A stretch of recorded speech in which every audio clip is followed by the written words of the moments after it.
hizo career, na unapata ya kwamba wakiingia shule na hakuna walimu, wanafunzi wataendelea namna gani? Rowere County ma Kilifi okwa mondo wuogoko karom gi mondo gindikre kaka jogo ombulu kotelnegi kod jatend Rowere County no Abdalla Kombe. Rowere go wacho ni gigeto maneno ni rowere maromo 100 ondikore kaka jogo ombulu e county ma Kilifi.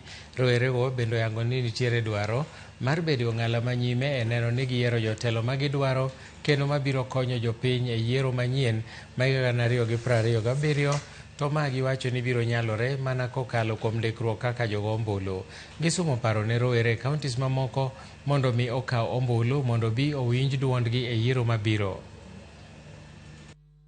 Kadi yako ya kura ndo silaha yako. Hauwezi kwenda kwa uongozi kama hauna kadi ya kura. Na ukitaka kiongozi bora lazima ujisajili kama mpigaji kura. Hiyo ndo hatua ya kwanza ili uweze kuleta mamlakani kiongozi ambao anastahili, ambao ana uwezo wa kuongoza wananchi. Hivyo basi mstahiki gavana Mng'aro ametupa nguvu vijana kutoka kaunti nzima ya Kilifi. Ametaka tuje hapa tuanzishe rasmi hili zoezi. Hii ni mwanzo. Tunasema mkoko umealika maua. Tukitoka hapa tunaenda nyanjani kote. Tunazunguka Kilifi County kuhakikisha vijana wanajisajili kwa wingi. Tuko hapa kumshukuru gavana wetu Mng'aro kwa kutuhimiza kuja kuchukua kadi za kura.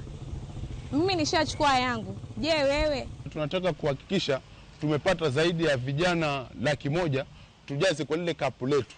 Sisi tunaenda na hesabu. Wale wengine acha waende tu na makelele. Tushukuru hili zoezi kwamba limefanyika hapa kwa sababu vijana kwamba hawajachukua kura, wengi walikuwa wamevunjika moyo. Kwa hivyo ni lazima wafatwe na kuonesha umuhimu wa kuchukua kura ili waweze kuparticipate katika kura zinazokuja ya 2027.